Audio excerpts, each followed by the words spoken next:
ఎప్పటికప్పుడు తాజా వార్తలను అందిస్తున్న హోమ్ న్యూస్ కి స్వాగతం.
గౌరవనీయులు honourable chief minister of Telangana Shri Yanumala Revanth Reddy గారికి హృదయపూర్వక స్వాగతం.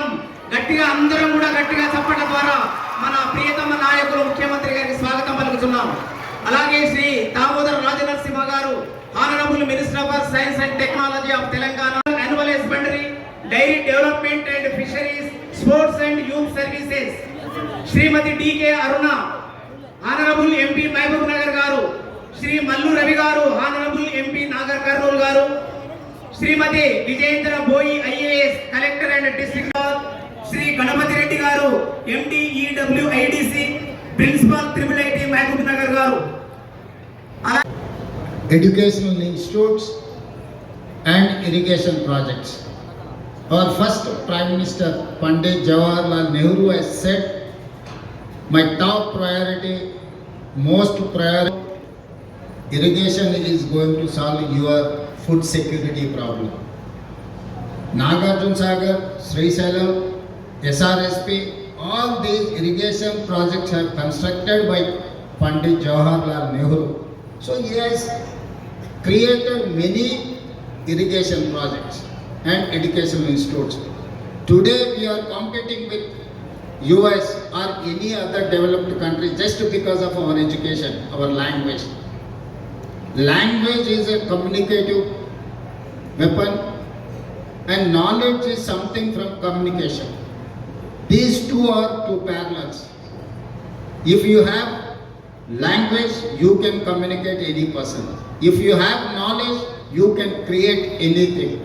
So I would suggest my students, my friends, you have to improve your language skills at the same time your knowledge.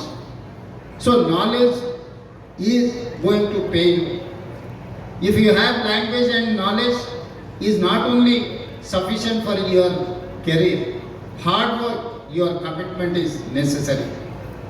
మీ జీవితంలో ఎదగాలి అంటే కష్టపడడం ఒకటే, భాష రావడం రెండు, అవగాహన పెంచుకొని జ్ఞాన సంపద పెంచుకోవడం మూడు, వీటన్నిటితో పాటు చిత్తశుద్ధి, పట్టుదల మనకు ఉండాలి.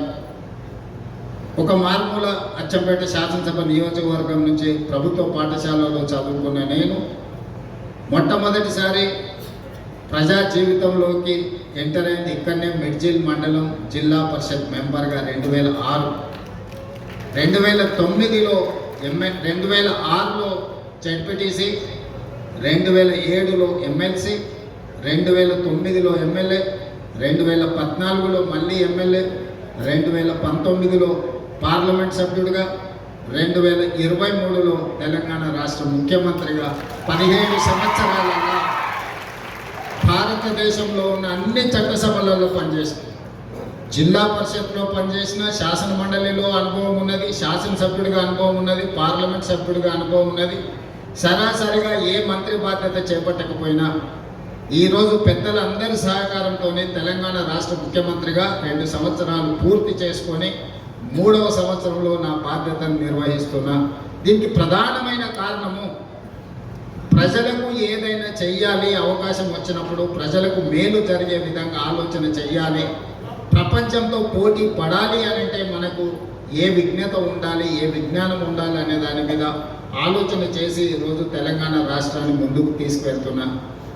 ఈ విషయంలో నేను ఇచ్చే సూచన ఒక్కటే, స్వతంత్రం వచ్చినప్పుడు జామీందారుల దగ్గర, జాగీర్దారుల దగ్గర, భూస్వాముల దగ్గర లక్షలాది ఎకరాల భూములు ఉండే. ఆనాడు శ్రీమతి ఇందిరాగాంధీ గారు, పివి నరసింహారావు గారు అగ్రికల్చర్ సీలింగ్ యాక్ట్ తీసుకొచ్చి ఆ లక్షలాది ఎకరాల భూములను ప్రభుత్వం తీసుకొని దళితులకు, గిరిజనులకు, ఆదివాసీలకు, బలహీన వర్గాలకు, భూమి లేని నిరుపేదలకు గుర్తింపు గౌరవమే భూమి అని చెప్పి అసైన్మెంట్ పట్టాల పేరు మీద, లేకపోతే పోడు భూముల పట్టాల పేరు మీద ఈ ఆదివాసీలకు, గిరిజనులకు, దళితులకు అందరికి భూములు ఇచ్చింది. ఇల్లు లేని వాళ్ళకు ఇల్లు ఇచ్చింది, ఇందిరమ్మ ఇల్లు కావచ్చు, లేకపోతే ఉండడానికి. ఈరోజు ప్రభుత్వం దగ్గర పంచడానికి భూమి లేదు. మీరందరూ గ్రామీణ ప్రాంతాల నుంచే వచ్చిండ్రు. ప్రతి గ్రామంలో ప్రభుత్వ ఆధీనంలో ఉన్న భూమి పేదలకు పంపకాలు జరిగిపోయినాయి. ఇప్పుడు ఏమైనా చేయగలిగితే పేదలకు ఇళ్ల పట్టాలు ఇవ్వాలంటేనే చాలా కష్టమైన పరిస్థితి. ఈరోజు ప్రభుత్వం వైపు నుంచి భూములు ఆశించడమో ఇతర ఏదైనా ఆర్థిక లబ్ధి ఆశించే కంటే మా ప్రభుత్వం ఇవ్వగలిగింది విద్యనే. విద్య ఒక్కటే మీ జీవితాలను మారుస్తుంది. విద్య ఒక్కటే మీ తల్లిదండ్రులను ఆత్మ గౌరవంతో తలెత్తుకునే విధంగా ఈ సమాజంలో నిలబెడుతుంది. విద్య రాని వాడు వింత పశువు అని ఎప్పుడో పెద్దలు చెప్పారు.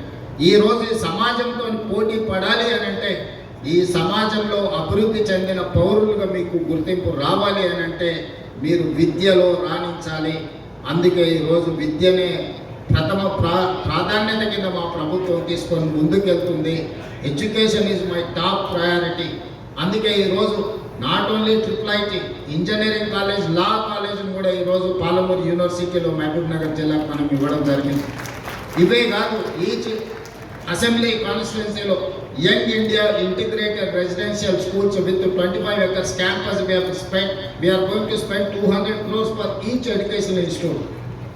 సో ఇవన్నీ కూడా ప్రపంచంతో పోటీ పడాలి అంటే ఇప్పుడు ఇంతకుముందు వేదిక మీద ప్రిన్సిపల్ సెక్రటరీ గారిని, కలెక్టర్ గారిని, ఎస్పీ గారిని చూసింది. ఈరోజు వాళ్ళ నేపథ్యము ఊర్లో ఉన్న భూమి కాదు, వాళ్ళ నేపథ్యము వాళ్ళ చదువు ఉంది. కాబట్టి దామోదర్ రాజ నరసింహ గారు వాళ్ళ ఫాదరే మంత్రి, కానీ ఈరోజు మీతో ఇంటరాక్ట్ అవుతున్నాడు అని అంటే అతను బాగా చదువుకున్నాడు కాబట్టి హైదరాబాద్ పబ్లిక్ స్కూల్లో నుంచి ఉస్మానియా యూనివర్సిటీ ఇంజనీరింగ్ చదువుకున్నాడు కాబట్టి ఈరోజు ఒక మినిస్టర్గా ఏ శాఖ ఇచ్చినా కూడా సమర్థవంతంగా ఎందుకు నిర్వహించగలుగుతున్నాడు అంటే చదువుకున్నాడు కాబట్టి. రేపటి భవిష్యత్తు కూడా చదువు మీదనే ఆధారపడి ఉంటుంది.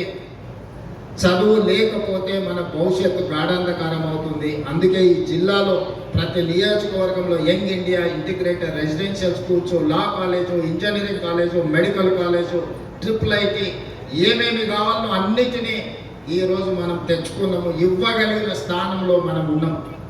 ఈరోజు మనం సంతకం పెడితే, పాలమూరు జిల్లా వాడు సంతకం పెడితే ఏదైనా జరుగుతుంది. మీరు సాధించుకొని సమాజానికి ఆదర్శంగా నిలబడే విధంగా ముందుకు వెళ్ళాలి. ఇక్కడున్న విద్యార్థులందరికీ కూడా నా సూచన ఒక్కటే, నిబద్ధత చాలా ముఖ్యం. నిబద్ధత లేని చదువు కానీ, నిబద్ధత లేని జీవిత ప్రయాణం కానీ మీకు ఉపయోగం ఉండదు. మీరు క్రమశిక్షణతో కూడుకున్న విద్యను నేర్చుకోండి. 25 సంవత్సరాల వయసు వచ్చే వరకు కష్టపడండి. ఆ తర్వాత 75 సంవత్సరాలు మీరు సుఖమైన జీవితము, మీ జీవితంలో గౌరవం అన్నిటికంటే సమాజంలో మీకు గౌరవం తెచ్చిపెడుతుంది చదువుకున్న వాళ్ళకు. నిన్నటి వరకు మనల్ని పట్టించుకోని వాళ్ళు కూడా ఇవాళ మీరు గ్రూప్ 1 సివిల్ సర్వెంటో మీరు సెలెక్ట్ అయితే ప్రతి ఒక్కరు మీ ఇంటికి వచ్చి మిమ్మల్ని గౌరవిస్తారు. చదువు అనేది అత్యంత కీలకమైనది. చదువు ఒక్కటే మన భవిష్యత్తును మారుస్తుంది. మీరు గొప్పగా చదువుకోవాలి, రాణించాలి. ఈ మధ్యకాలంలో మనం రాజీవ్ గాంధీ సివిల్ ఎగ్జామ్స్కి ప్రిపేర్ అయ్యే వాళ్ళకు కూడా మనం స్కాలర్షిప్స్ ఇస్తున్నాం. ఎందుకంటే కోచింగ్ సెంటర్స్ ఢిల్లీకి వెళ్ళాలి అంటే ప్రిలిమ్స్ క్లియర్ చేసిన వాళ్ళకి 1 lakh, మెయిన్స్కి అటెండ్ అయ్యే వాళ్ళకి ఇంకొక ₹1,00,000 ఢిల్లీలో ఉండడానికి కూడా మనం అకామిడేషన్ ఇస్తున్నాం. మీరు హై టార్గెట్ పెట్టుకోండి, దాని ప్రకారం కష్టపడండి. తప్పకుండా ఈ ప్రభుత్వం అండగా నిలబడుతుంది. దేశంలో ఏ మూలకి వెళ్ళినా తెలంగాణ వాళ్ళు, పాలమూరు వాళ్ళు IASలు, IPSలు ఇతర రాష్ట్రాలలో కూడా ఉండాలి. ఈ రాష్ట్రమే కాదు, ఏ రాష్ట్రంతో కేంద్ర ప్రభుత్వంలో మనం నిధులు రాబట్టుకోవాలంటే కూడా మన వాళ్ళు ఎవరైనా IAS, IPS ఉంటే మనకు అత్యధికంగా నిధులు వస్తాయి. తప్పకుండా మీ అందరికీ ఉజ్వల భవిష్యత్తు ఉంటుంది. సంవత్సరం తిరిగే లోపల ఇక IIIT బిల్డింగ్ కట్టి ఒక మంచి క్యాంపస్ క్రియేట్ చేసి చదువుకోవడానికి ఒక మంచి వాతావరణాన్ని ఏర్పాటు చేయడం జరుగుతుంది. జీవితంలో ఏ స్థాయికైనా ఎదగండి. కన్న తల్లిదండ్రులను, పుట్టి పెరిగిన ఊరును మరవకండి. కన్న తల్లిదండ్రులకు గౌరవం ఇవ్వని వాళ్ళు, కన్న తల్లిదండ్రులను మంచిగా చూసుకోని వాళ్ళు ఏ హోదాలో ఉన్నా కూడా అది నిష్ప్రయోజనమే. తల్లిదండ్రులను బాగా చూసుకోవాల్సిందిగా సూచన చేస్తూ మీ అందరి దగ్గర సెలవు తీసుకుంటారు.